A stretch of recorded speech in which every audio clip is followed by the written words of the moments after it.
வணக்கம் எல்லாருக்கும். இன்றைக்கி ரொம்ப முக்கியமான விஷயம் பேசுதுன்னா இந்த டிசம்பர் மந்த் பற்றி பேச போகிறேன்.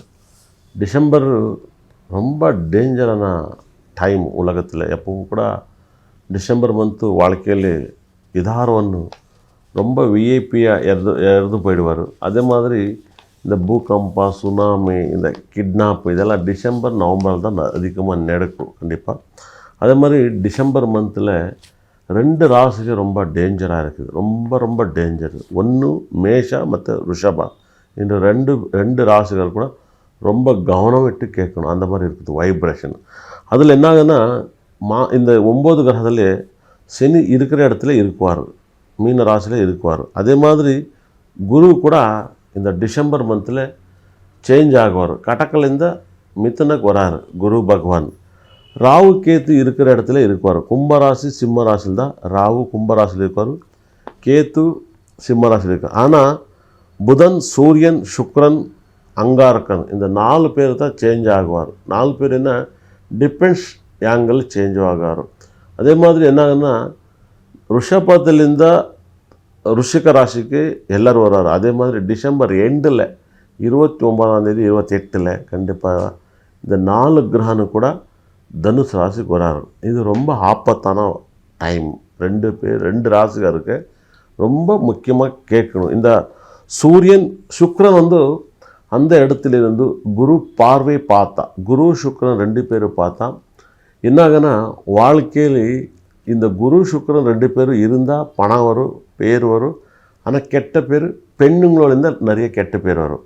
பெண்ணும் இல்லை பையன் இந்த பெண்ணின் மேலே கெட்ட பேர் வரும், ஒரு பொண்ணாக இருந்தால் பையன் மேலே கெட்ட பேர் வரும். ஆனால் நெகட்டிவில் நல்ல பேரு புகழ் வாழ்ந்தவங்களுக்கு மட்டும்தான் இந்த கெட்ட பேர் வரும். கண்டிப்பாக பேரு புகழ்.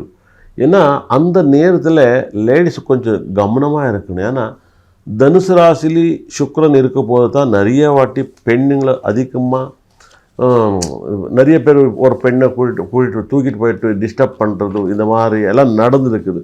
ஆந்திராவில் பார்த்திங்கன்னா ஒரு டாக்டர்னு எடுத்துகிட்டு போயிட்டு அவங்க சித்திரம்சம் பண்ணி கொலை கூட பண்ணிட்டார் இந்த ஒரு 2-3 வருஷம் முன்னாடி. இந்த தனுசு ராசிலே சுக்ரன் ஒரு போது எப்பவும் நியூ இயர் அதிகமாக வரும்.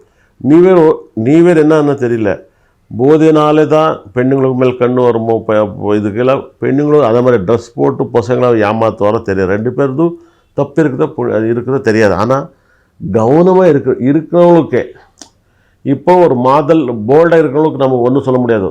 நல்லவங்களுக்கு யார் கூடவும் போகாதவங்களுக்கு கவனமாக இருக்கணும். அவங்களுக்கு கொஞ்சம் டிஸ்டர்ப் ஆகும். தனுசு ராசியில் சுக்ரன் இருக்கிறது நான் ரொம்ப பயப்படுவேன். அஸ்ட்ராலஜியில் சுக்ரன் இருக்கிற இடம் தனுசு ராசியில் இருக்கக்கூடாது. 12 ராசி பற்றி பேச போகிறேன். இந்த மாதம் மகர ராசிக்கு ரொம்ப நல்லா இருக்குது. ஆனால் குரு பார்வை நல்லா இல்லை. குரு மறைகிறார். ஏன்னா குரு பார்வை இருந்துச்சு, ஆனால் குரு பார்வை இல்லை. குரு 6ல் இருக்கிறார். ஆனால் மகர ராசிக்கு குரு என்ன பண்ணுறாருன்னா குரு விசேஷವಾಗಿ மகர ராசிக்கு 2வது இடத்த பார்க்குறாரு. 6ல் குரு வந்தால் 2வது இடத்த பார்த்தா உங்களுக்கு பணம் நல்லா சேரும். அதே மாதிரி 2 பார்க்குறாரு, அது வெரி சக்ஸஸ் கொடுக்கும். 6ல் குரு இருந்தாலும் கூட வெரி சக்ஸஸ். 12 கூடியவன் 3 கூடியவன் 6லேருந்து 2வது இடத்த பார்க்குறதுனால உங்களுக்கு வெரி சக்ஸஸ்ஸு பணத்தை அள்ளி கொடுக்குறான்னு நான் நினைக்கிறேன். நல்லதே நடக்கும். ஏன்னா குரு 6லேருந்து 2வது இடத்த கும்பராசி தனஸ்தானம் பார்க்குறாரு. அது ரொம்ப புண்ணியத்தை எடுத்து கொடுக்கும். இந்த அஸ்ட்ராலஜி உலகத்தில் யாருக்கும் தெரியாது. நான் தான் ஃபஸ்ட் சொல்லிட்டு இருக்கிறேன். இல்லை என்ன ஃபாலோ பண்ணால் அதுக்கு நான் ஒன்றும் பண்ண முடியாது. என்னோடய டெக்னிக் அப்படி தான் இருக்கும். குரு கும்பராசி பார்த்தா 2வது இடத்த பார்த்தா உங்களுக்கு பணம் அள்ளி தருவார். மகர ராசிக்கு பணம் நல்லா சேரும். இருந்தாலும் கோர்ட்டு கேஸு வழக்குறவங்களுக்கு ராசிக்கு குரு பார்வை அது நடக்கும். ஆனால் சும்மா இருக்கிறவங்க ராசிக்கு 2வது இடத்த பார்த்தா பணம் வரும். 2 விதமும் வேறு இருக்குது. அதே மாதிரி உங்கள் ராசிக்கு 11ல் புதன், செவ்வாய், சூரியன், சுக்ரன் இருக்கிறது. 4 கிரகம் ராசிக்கு 11ல் இருக்கிறது. அதனால தான் உங்களுக்கு வெற்றி வாய்ப்பு, சகல சம்பத்து, ஐஸ்வர்யா உங்களுக்கு கிடைச்ச மாதிரி வெளிநாட்டுக்கு போகிறது, ஹோட்டல் வியாபாரங்களும் அதிகமாக நடக்கும். அதே மாதிரி ரியல் எஸ்டேட் தொழில்காரருக்கு ரொம்ப நல்லா இருக்கும். பட வாய்ப்பு தேடுறவங்களுக்கு, சீரியல் ஆக்டர்ஸுக்கு ரொம்ப நல்லதாக நடக்கும். அதே மாதிரி பூ விற்கிறவங்க, தக்காளி விற்கிறவங்க, பழம் விற்கிறவங்க, ஆட்டோ ஓட்டுறவங்களுக்கெல்லாம் வெரி சக்ஸஸ் கொடுக்கும். ஆனால் மகர ராசிக்கு டைம் ரொம்ப நல்லா இருக்குது. குரு பார்க்கலன்னு நீங்கள் கவலைப்படாதீங்க. குரு 2வது இடத்த பார்க்குறாரு. ஆனால் உங்களுக்கு பணம் நல்லா சேரும். குரு ராசி பார்த்தா கல்யாணம் நடக்கும், கோர்ட் கேஸ் கிளியர் ஆகும், அவ்வளோதான். மற்றதொன்றும் ஆகாது. அதே மாதிரி பணம் வேணும்னா ராசிக்கு 2வது இடத்த பார்க்கணும். இது சக்க சப்ஜெக்ட். இந்த உலகத்தில் யாருக்கும் தெரியாத விஷயம் சொல்லிட்டு இருக்கிறேன்.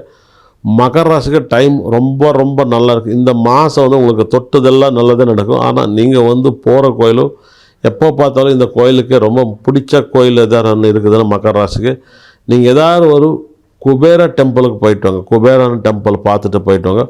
போக முடியாதவங்களுக்கு பிள்ளையார்பட்டி கோயிலுக்கு போயிட்டு வாங்க. ஏன்னா 8ல் கேத்து மறைகிறாரு. அதனால தான் பிள்ளையார்பட்டி கோயிலுக்கு போயிட்டு வந்தால் வெரி சக்ஸஸ் கொடுக்கும். பிள்ளையார்பட்டி கோயிலுக்கும் மகர ராசிக்கும் வெரி சக்ஸஸ் இருக்குது. யாரெல்லாம் மகர ராசியில் விட்டுறா நீங்கள் பிள்ளையார்பட்டி கோயிலுக்கு வந்தாலே உங்களுக்கு வெற்றி கைக்கும். அதே மாதிரி உங்களுக்கு 9வது அதிபதி 11 இருந்தால் நீங்கள் எதோ வண்டி வாகன காரு அதே மாதிரி தங்கம் ஷேர் மார்க்கெட்டு வெளிநாட்டுக்கு போகிறது அதே மாதிரி ரொம்ப பணம் வந்து அள்ளி அள்ளி தருது. அதே மாதிரி கோயில் ஐயர் இருந்தால் மங்களாரத்தி காசு நிறைய வரும், தட்டை காசு நிறைய வரும். யோகத்தை அள்ளி தருவார் பகவான் வந்து மகர ராசிக்கு யோகக்காரக்கனே சுக்ரன் புதன் ரொம்ப லக்கி கிரகா. அதே மாதிரி சபை வந்து 11ல் இருக்கிறாரு. அதே சூரிய பகவான் கூட 11ல் இருக்கிற மகர ராசிக்கு 2ல் ராகு இருந்து குரு பார்வைப்பட்ட குரு சண்டாள யோகா உங்களுக்கு ரொம்ப நல்லது நடக்கும். மகர ராசிக்கு யோகத்தை அள்ளி கொடுக்குற வந்து குரு பகவான் 2வது இடத்தை பார்க்குறது உங்களுக்கு ரொம்ப நல்லதே நடக்கும்.